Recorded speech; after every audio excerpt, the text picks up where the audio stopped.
Welcome to the first segment in priming.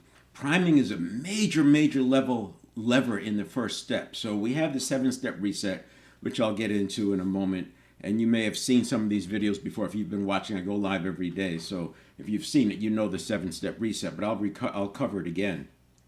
But the step 1 has 5 major levers: beliefs, neuroplasticity, command of that, being able to impact your habits based on your life design, etc.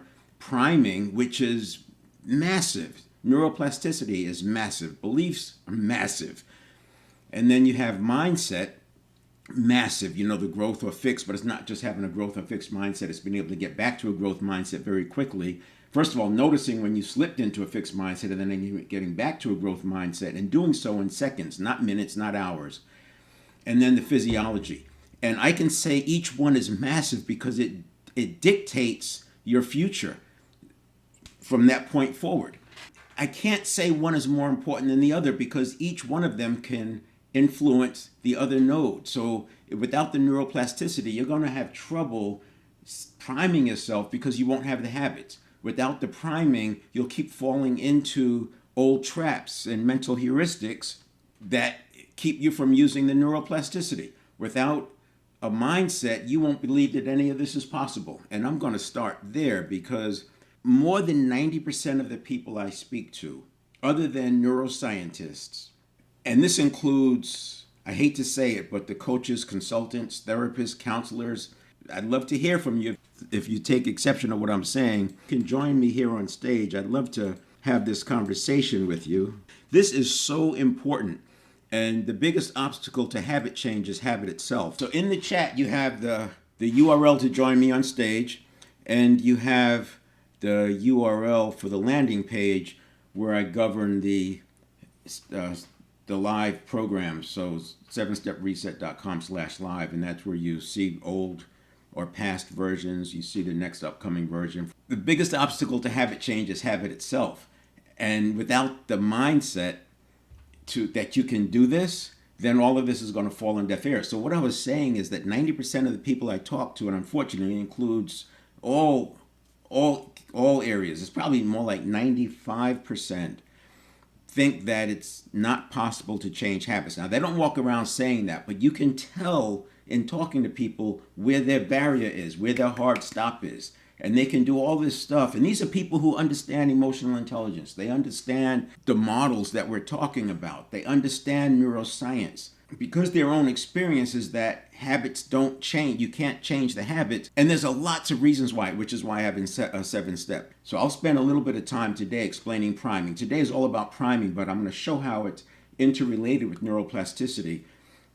And the 7-step reset is very fractal. So it applies to the microstimulus response cycles that are happening 1,000 times a day. It applies to the decisions, quote unquote. 95% of those decisions are obviously habitual because 95% of what we do is done by habit. But that's 33,000 times a day. And it applies to the 1-day shifts. When I talk about neuroplasticity, which I did the last 3 days, neuroplasticity, that changing habit at the macro level or at the mid level is the same 7-step reset, and changing habits at the macro level. If I want to change my identity over a 90-day period, it's at that, it still applies. So it's very fractal. And what I'm doing with the 7-step reset is right now I'm talking about the self. This is first having governance over ourselves, the personal leadership, agency. We have to have that before you're going to lead others. Now, you can lead others without it, but there's going to be gaps. So I start with the 7 performance areas: mental, physical, spiritual, emotional. These are in our control. So I've run laps with the client around these 4 levers. And it's the first 3 are easy. People understand that. Yes, it's in my control. When I get to the middle one, emotional, there are many references a person will have where they were hijacked. They were emotionally hijacked. And as a result, they did not get to execute what they intended. And so you could do everything right in the mental, physical, spiritual. But if people can push your buttons and get a different kind of reaction from you because of the emotion, then we're still not in full agency when it comes to the right side. So the model is that we gain control, agency, personal leadership in the first four, sets the identity, and then we can go for the relationship, professional, and financial. So I say that's the quest, the goal, the purpose, the vision, whatever it is. We want to start here, not here. Too many times people start here, right? The vision, they know how much money they want to make, and then they kind of back into it, and it breaks down. When you start over here and you get the identity right, this unfolds naturally. And especially now in the time when things are changing so quickly, and you want to be able to maintain a principle-based approach, because if you stay with principles, the world conforms around you, because the world is always going to come back to the principles. And by basing your decision making on principles, which is what I talk about for the right side, you're not going to be long out of sync before the world conforms back to you. So that's the 7 performance series. And the reason I came up with the 7-step reset is because in order to make the change here, especially initially in the beginning when, habit is, like I said, the biggest obstacle to habit change is habit itself. In that beginning part, it's sometimes very difficult because you're asking a person to change a habit, but habit is in control of them. So then the next one, the 33,000 times a day, this pre-stimulus conditioned reaction response cycle is happening. And you could Google everything I'm saying because I use layman terms and I want to do it in a practical way. No woo-woo, no obscure neuroscience terms. I bring up the reticular activating system and I do talk about the neurons, but we don't get into much deeper than that. But if you look up how many decisions does a person make in a day, you'll see 33,000 decisions per day. Well, we know that 95% of what we do is done by habit, so that's more like, okay, maybe 31,500 of them are actually stimulus response cycles. And so this is happening all day long. So to change a person's point of view at any point in time during the day, they are already primed. They are already set to have a certain reaction. They are already biased. And this makes it hard. This is what leads to people saying habits, you can't change habits. The reason why people are saying they can't change habits, in my opinion, is that they're putting their effort from here. Notice I'm putting a line right in the middle of that. They're putting the effort from the middle of the conditioned reaction on. They're ignoring the importance of this. Now, some people get it, right? They start talking about, they do the meditation, they do things to get to the present moment. But even with those people, they sometimes struggle with getting the habits in place that they want. There's a lot of automaticity that happens here, and you have to understand the nature of it in order to get through the automaticity. Now, what I'm doing is that 7th step is very fractal because it works at the micro level. So at the micro level, there's about 100,000 plus stimulus response cycles a day. If you roll up to that, to the 33,000 decisions, that's about 1 every other second, given that we're awake about 65,000 seconds a day. But if you go back to my neuroplasticity yesterday and the 2 days before, it applies there as well. You're still working on changing habits. And if I'm changing habits that unfold over a year, it's still there's still a pre-stimulus, there's still a conditioned reaction step. And actually, it's really a whole lot of them, right? It's many, many, many of these conditioned reaction steps. And then our response. So here's what the 7th step looks like. The 7-step reset is you start with step 1, and I mentioned that there's beliefs, neuroplasticity, priming, mindset, and physiology. Step 2 is sort of a dashboard, but this is a very important step because if you do any audio or recording, they have these audio interfaces or these audio tools that will be listening, and video too.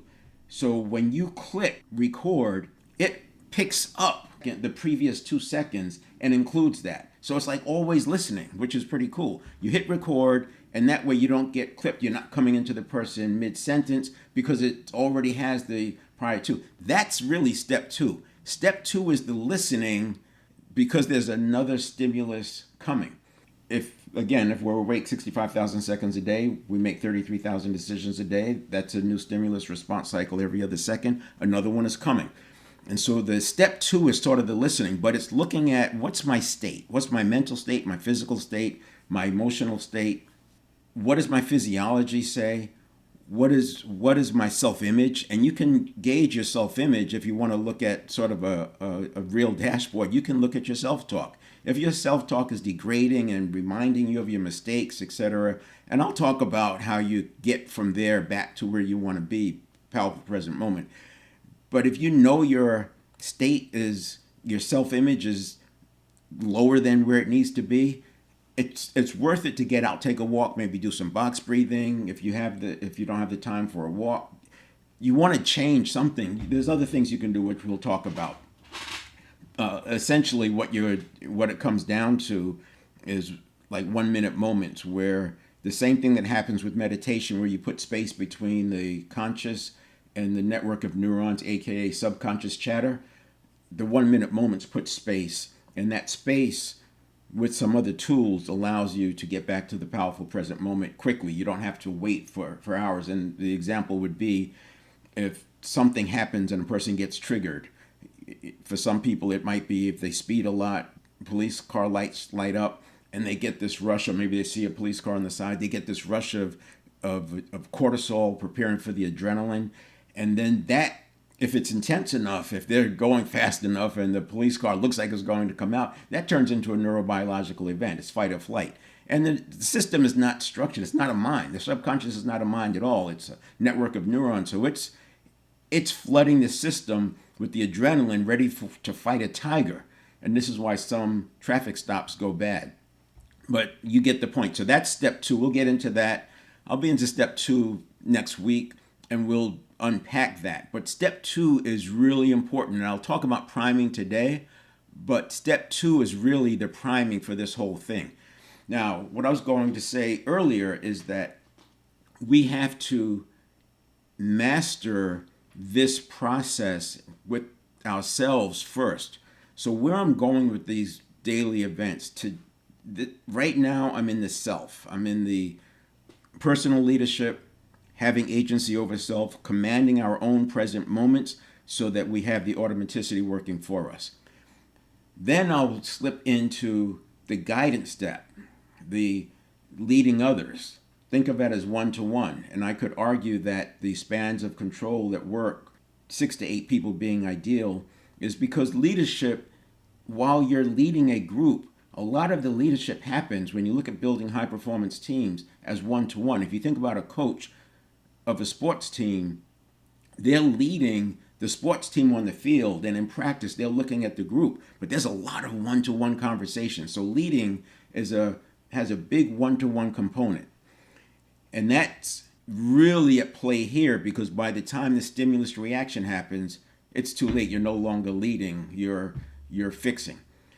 And then the third phase is culture. So we have self, one-to-one, and then culture. And in the one-to-one, we're using, this is dynamic leadership, by the way. It all comes under dynamic leadership. In the one-to-one, we are giving guidance, but this is where we're moving across this continuum between command and control and servant leadership.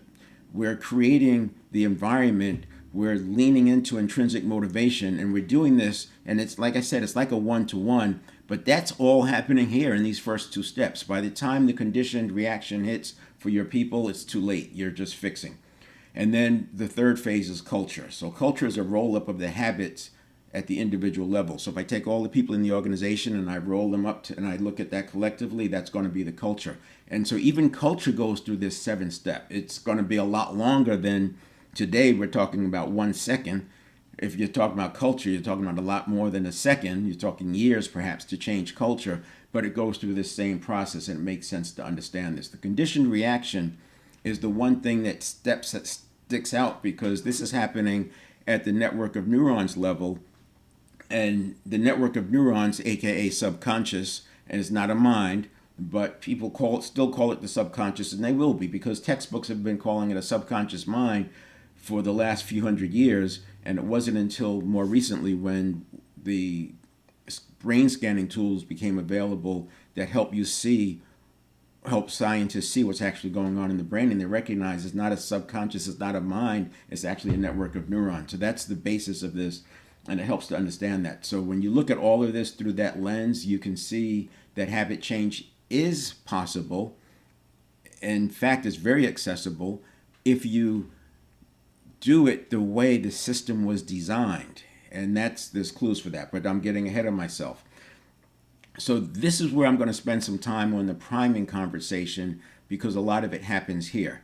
But before I do, so when we look at priming, and people know the term, but what they don't realize is how ubiquitous it is and how impactful it is. If you're leading others, if you're working with people, helping people make changes in their lives, I really recommend reading the book Before You Know It by John Bargh, and that's Bargh. John Bargh, Before You Know It. This guy has been studying, and he calls it the subconscious, and I think in the past you had to call it a subconscious or subconscious mind, or the book is not going to be published by a major publisher, because it's been called the subconscious mind for 300 years, 400 years. That one book is not going to change that. That's just my point of view, and how so many great books stop short of not calling it a subconscious mind. They stop short of making it the network of neurons. But your neuroscientists clearly know that it's a network of neurons, and even they call it a subconscious, because it's sort of like, in my mind, Galileo and Copernicus looking at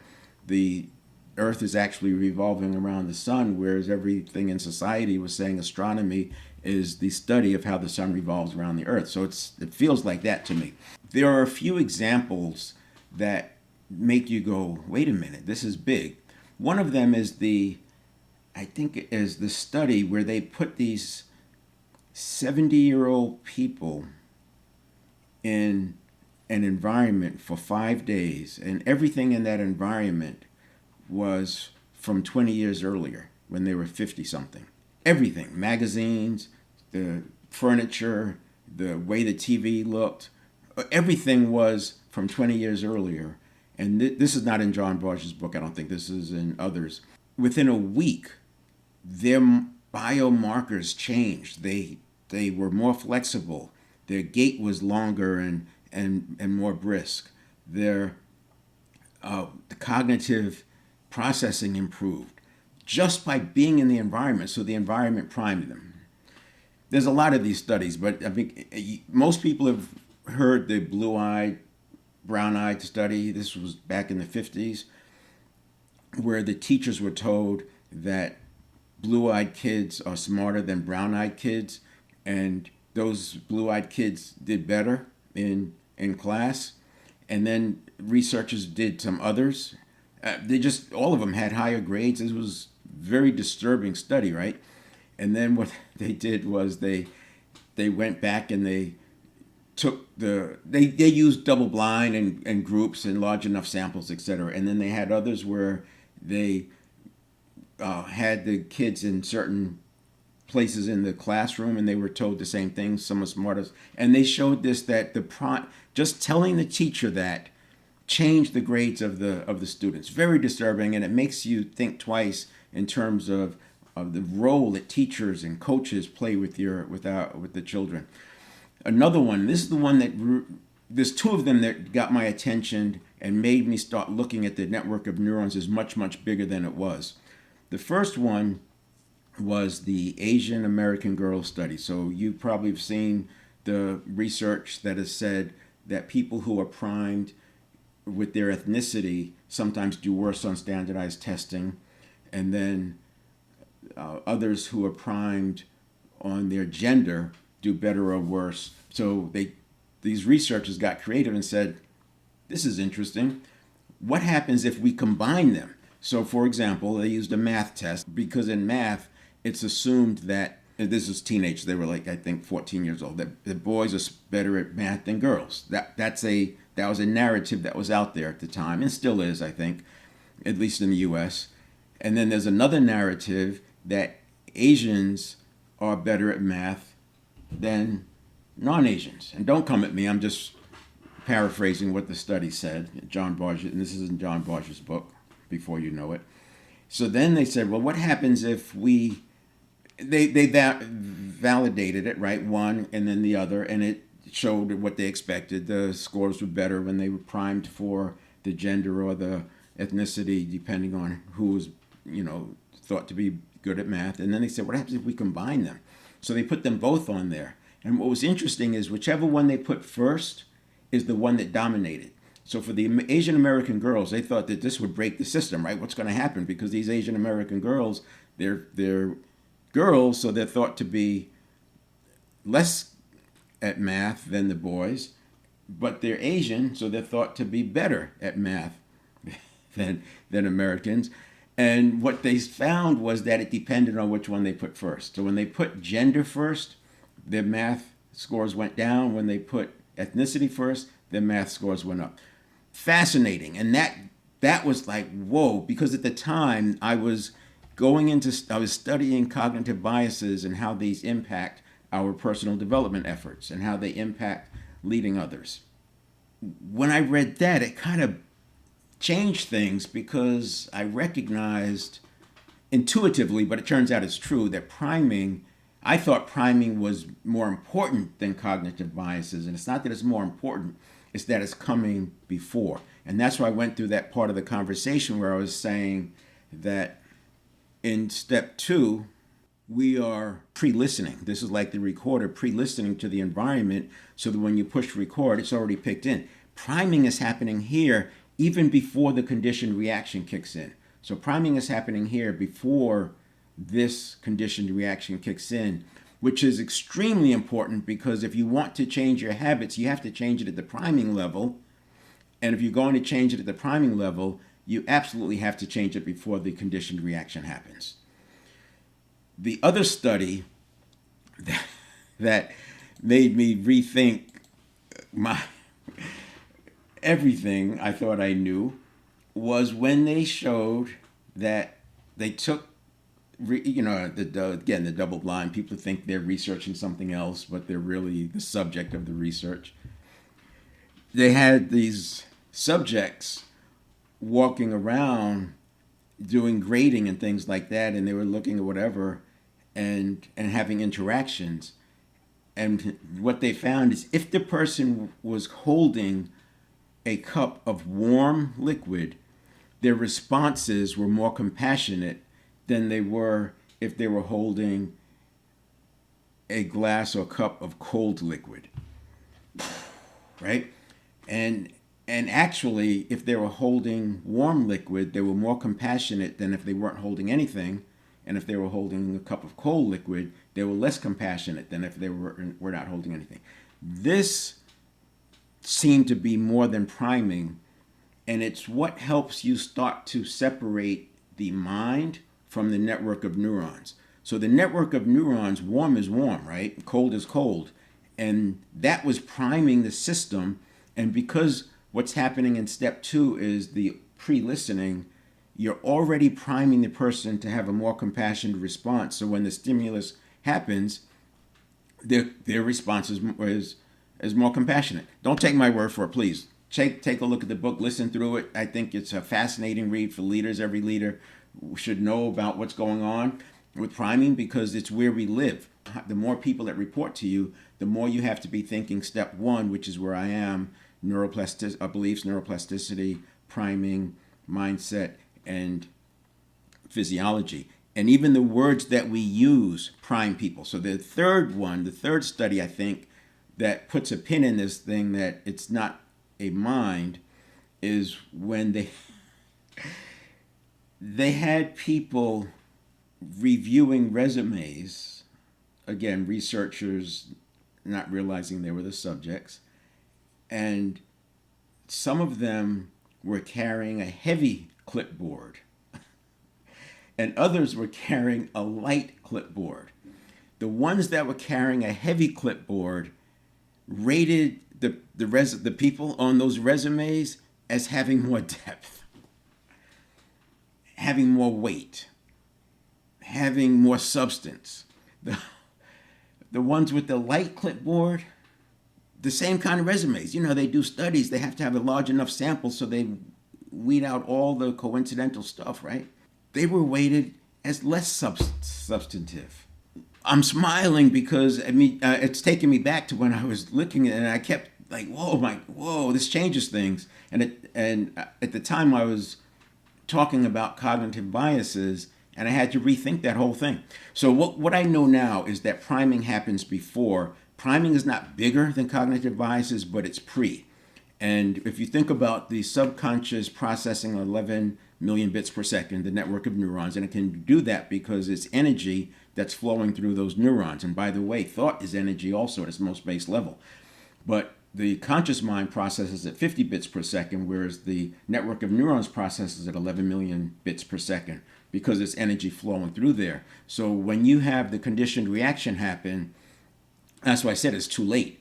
There's already, in a quarter of a second, there's already potentially 2 million bits of information processed, and the conscious mind is not even engaged yet because the conscious mind has a reaction time of a half second, whereas the subconscious has a reaction time of about a quarter of a second. And this changes. I mean, you could get it down to 150 milliseconds with training. That's what athletes live.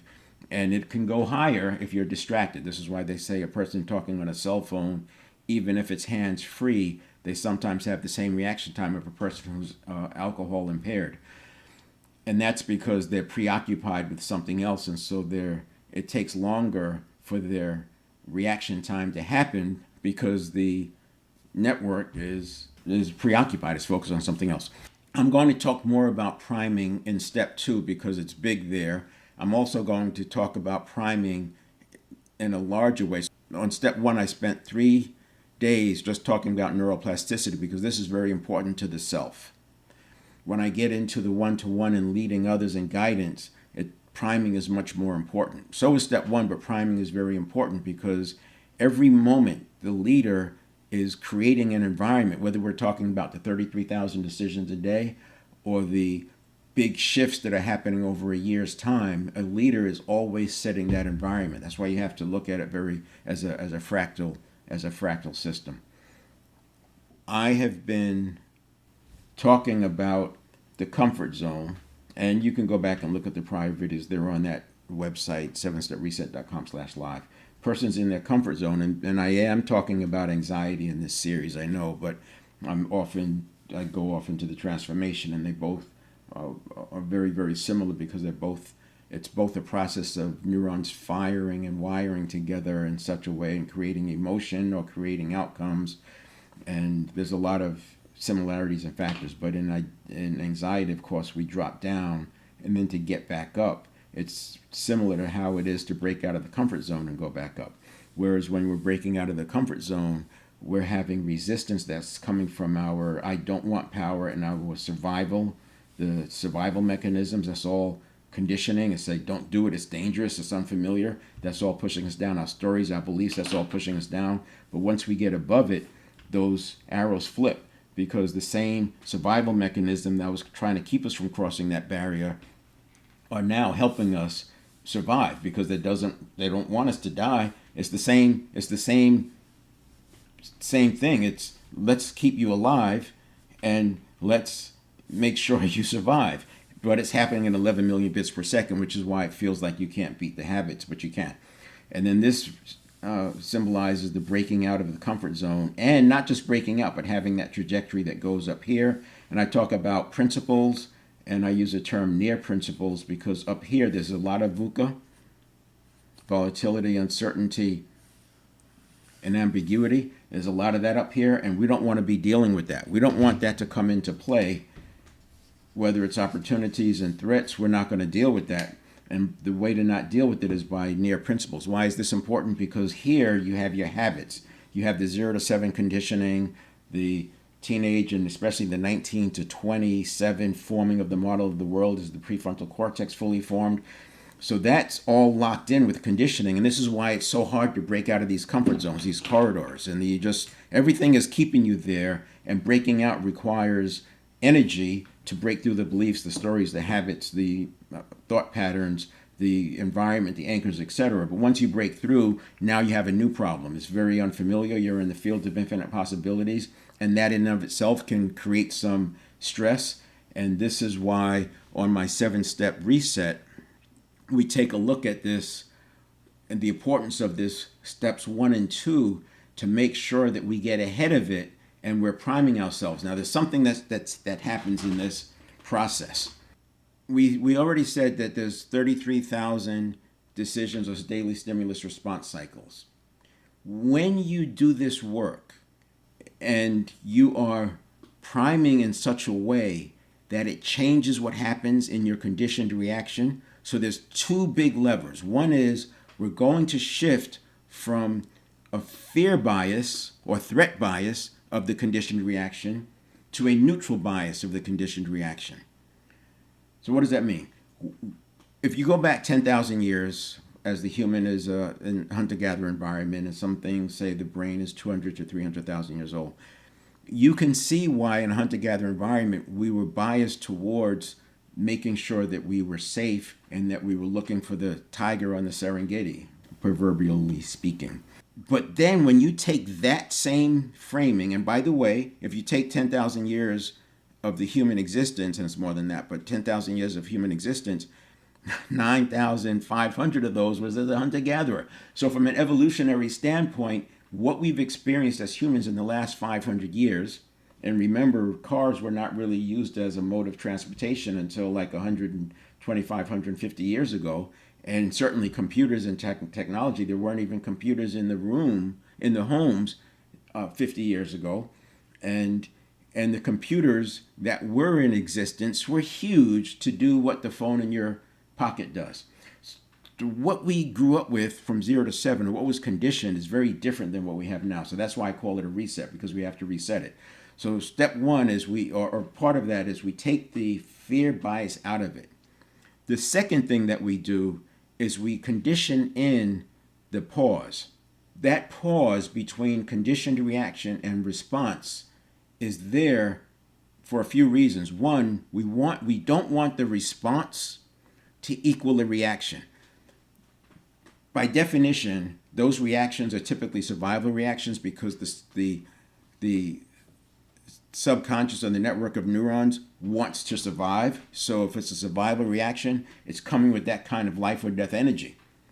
And it's easy for the response to equal the reaction, again, because the network of neurons is processing at 11 million bits per second, whereas the conscious mind processes at 50 bits per second. So it's outgunned. And if it's a big threat, this is where you get the videos of the people getting triggered, and it just scales up, and you're like, how could they be saying that? That's so irrational. It makes no sense. Well, it makes sense from the network of neurons, because when they're being triggered, it's not that different from a phobia.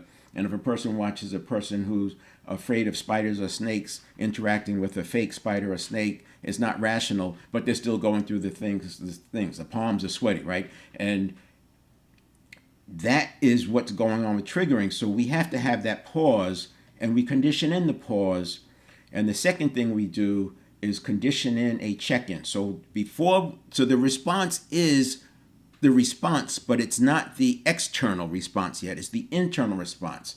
The reaction is internal, the response is internal, and while it's still internal, before I let it become action, which is step 6, I do a check-in and say, am I being emotionally triggered? And if so, then what we need to do is step 5, which is emotional modulation, letting the emotion flow through. It takes 0 to 90 seconds for that to happen. If you don't let the emotion flow through, energy and motion, then it turns into a biological event. It gets lodged in the network of neurons, and it's now part of the associations. And so when we're getting triggered in here, we're pulling in emotions from the past. So there is a process in this transformation work.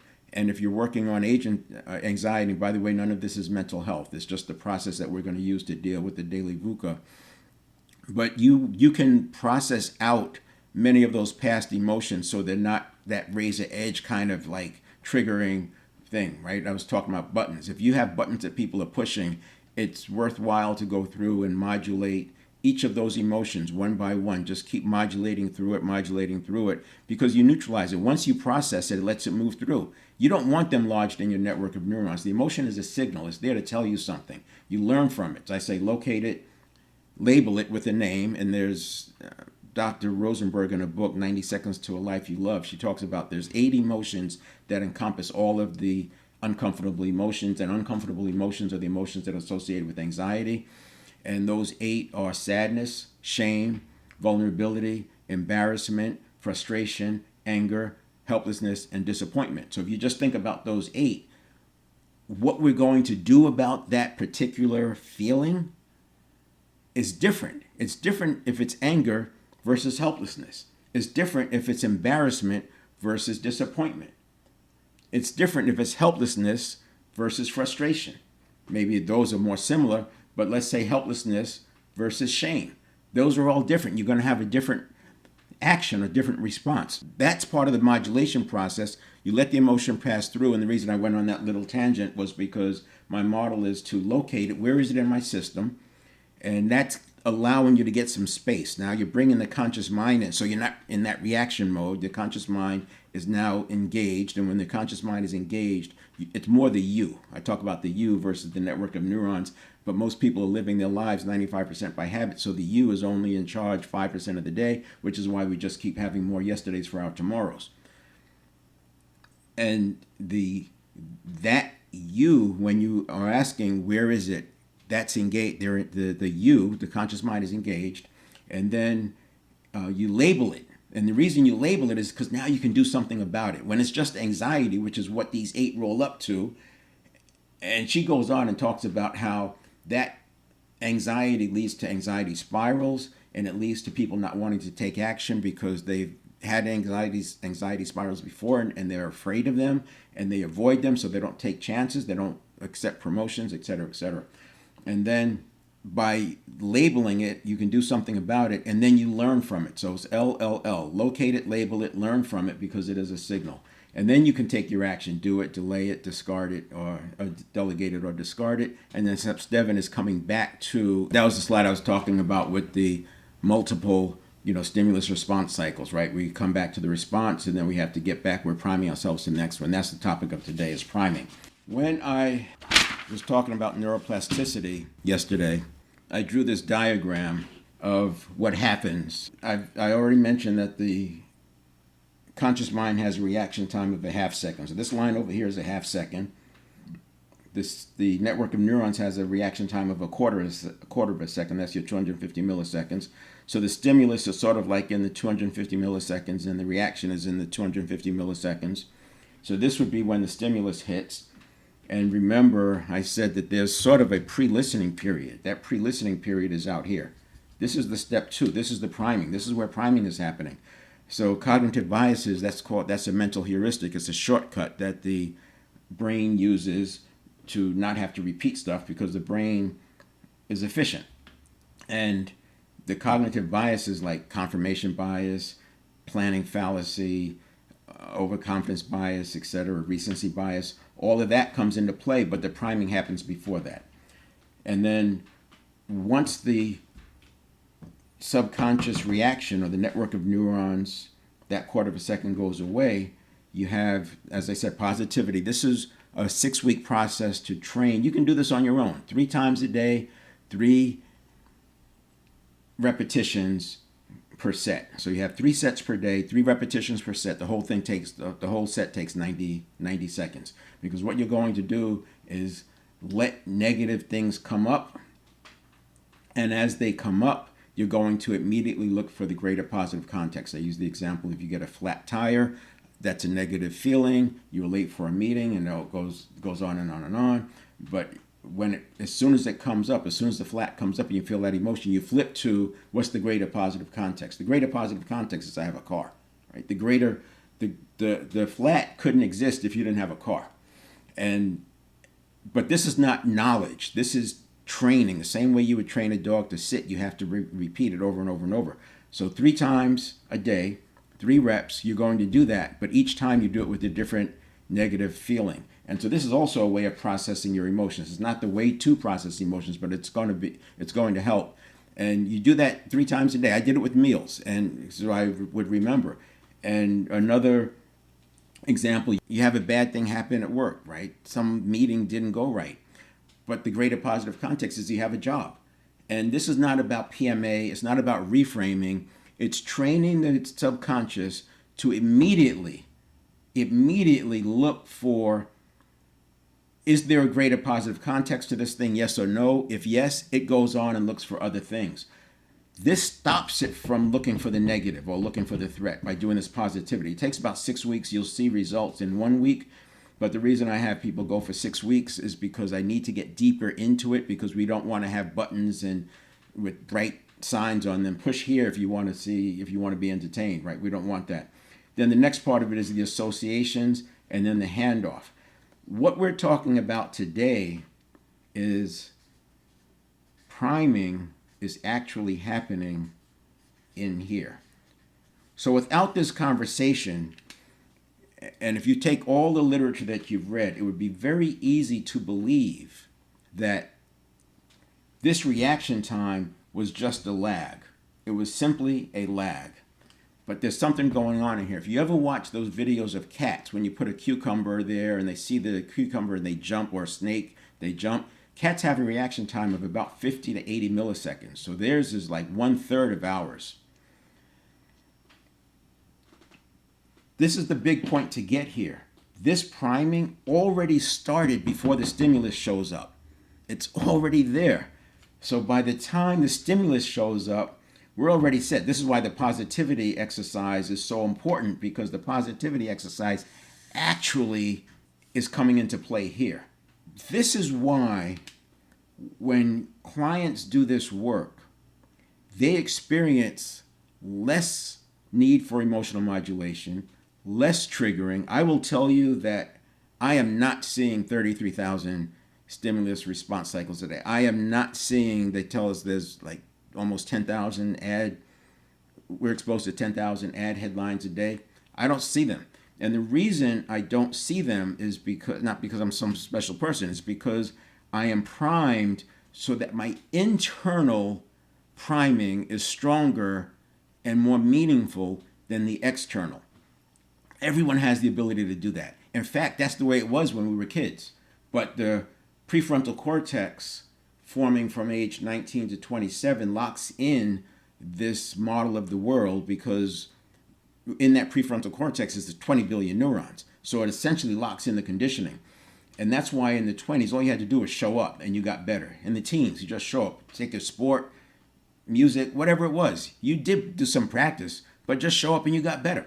Now, after 30, the way I look at it is that showing up, getting better doesn't work. And people start falling off. They start giving up. They stop trying. And next thing you know, they're living 95% of their lives by habit. And then by the 40s, they're like, man, this is really hard. And then by 50s, they just succumb and resign themselves to the fact that this is all there is. And it's very difficult for a person to even knock on that door. And it's like if you go to the circus, sometimes you'll see the elephant tied up with a small rope around their foot, and this elephant could walk through a building if it wanted to. It could lift up a car, but there's a small rope, and they'll move their foot and they feel that rope and they stop. What's going on? Well, if you go look at the baby elephant, there's a chain and a stake. So they've conditioned the baby elephant with the chain and the stake that they can't pull this thing out. So all you have to do is tie a rope around their foot and they don't move. And this is what I say happens to us by the time we're 50. And so we have these artificial barriers, which is why I use that diagram of moving along and then breaking out, because you have to break through that. But to break through it, again, habit is the biggest obstacle to habit change. So this is the priming. Now, there's external priming. You can use your senses. I already gave you some examples: the warm cup of liquid, the heavy clipboard. Advertising uses priming all the time: words, sounds, music. This is why celebrities are used to sell things and people buy stuff. I was in a shop just the other day, and it was really interesting because there were things in there that may have sold for $100, but this shop had bought them at a very low price because the reason they could be sold at $100 was because the marketing engine was behind it, and the marketing engine taps into this directly. They're priming you, they're tapping into your cognitive biases, they're tapping into, like Robert Cialdini, he talks about this a lot. It's another great book. The book is Influence. If you look at the earlier versions of the book back in the 90s, there were actually 7 factors of unconscious influence. Now it's 6. And he speaks more about it like with cognitive biases. And again, we didn't have the brain scanning tools when he wrote this book in the 80s and late 80s that we do today. So now that's why we now know that this priming is happening well before. And he does get to that, but he talks more about cognitive biases, at least in the edition that I read, which was the earlier one. But those 6 factors would be, let's see, we got rapport or liking, reciprocity, scarcity, authority, and then commitment or consistency. And I left one off. And the one that was added before was the because frame. Simply the word because would put person into a compliance mode. And that is another great book. When you read that one and the Before You Know It by John Barge, you see how powerful this is and why we need to have a handle on it. As a salesperson, is when I read that book, I was in sales more directly, sales management, and later, as I look at it with sales operations, I was using it for the setting up your reward system and compensation. Now, I see that as leaders in setting culture, it's all about the priming. Leaders' role is priming. And I can go on. We'll talk about that when we get there. But I look at leaders in 2 different camps. There are those leaders who are really big managers, right? They have a board that's so strong, and the board is dictating what they do. And while they may have freedom of action in the 6-month time frame, they're actually doing someone else's bidding or some other entity's bidding. I'm not saying they're not leading, but that's different than that person, that business owner who does not have that board, or the board is their people and the board is subordinate to them. That's a different model. And this person knows what it feels like to look into the abyss with no backstop. So that leader has to recognize that they're constantly priming their environment and their organization. The reason I bring that out is not to create some conflict, but if you are doing what the board tells you to do, if they're in that kind of an organization or that's your situation, you don't have the power or the freedom of action or the authority necessarily to really prime the culture. So the culture becomes a result of either the organized or disorganized sets of inputs that come in. This is why we'll be talking about the 7-step approach when I get to one-to-one leading, but more importantly, when we get to setting the culture, setting and establishing the culture. I have this thing up here that says calm. Neuroplasticity, I wrote that because I was talking about neuroplasticity. Neuroplasticity requires calm in order to have it happen. And this is why when we're talking about priming, we want to be thinking about the fact that this stimulus, that this conditioned reaction is happening in 250 milliseconds with a prepart, and it's processing about, or at least the potential, 2 million bits. And that's using 11 million bits per second, and we're only taking a quarter of a second. Making changes in here is very difficult. What we want to do is focus on here. And this leads me to, if you have pre-stimulus, if you are a leader, your steps 1 and 2 are this big, and steps 3 we can't control, right? 3 is stimulus. We don't know what stimulus is going to happen. But steps 1 and 2 are huge, and then steps 4 to 7, that's a small set. And I could say that 7 is out here because this is a return to the powerful present moment, to an allostasis state, to agency and personal leadership. So I could say that 7 is big, but the leader, if they're spending their time chasing things in the 3, 4, 5, 6 area, they're missing the boat. We need to get earlier than that. I could go much deeper in priming. It's such a rich topic, and what's nice about this work is you can just Google priming, go down your own rabbit hole if this fascinates you. But as a leader, and I'll get into it in my next phase. That won't be happening probably until January when I start talking about the 7-step in the context of leadership, which is the guidance part. But it's not just guidance; it's the command and control, right? The holding accountable, as well as the coaching for the best version of themselves. Very much like a sports team does. The sports team, that coach is moving between command and control and servant leadership all the time. And there's a definite accountability set and consequences for accountability. It's called sitting on the bench or being kicked off the team. And there's also reward when things go well. And that's where we want to be as leaders, understanding that we're creating this environment, and that culture is what's really happening in this conditioned response step, more so than what we think we're doing. And the more freedom of action you have as a leader, the more you can influence this high performance model, and you can do it in months, not years, if you have enough freedom of action and can make the changes in the environment. And the reason why the environment changes faster is because either people adjust and adopt, or they move into other positions or into other opportunities. And so that helps the thing move. And you're also conditioning. Remember, we're constantly conditioning. It's very fractal. So the same way this model I used happens at the micro level, it happens at the upper levels. So I'm going to wrap it up there.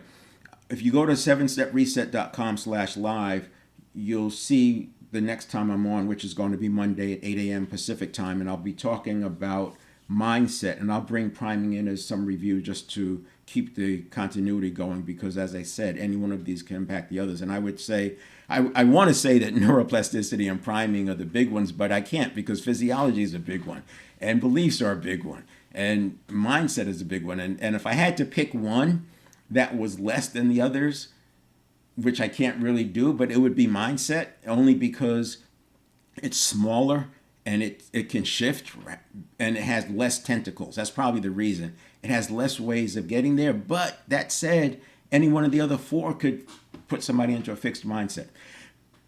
If you have any questions, comments, you want to join me on the stage on Monday, there's the link. That link is always going to work. I got Restream to keep it the same. So you can just always use that link, join me on stage.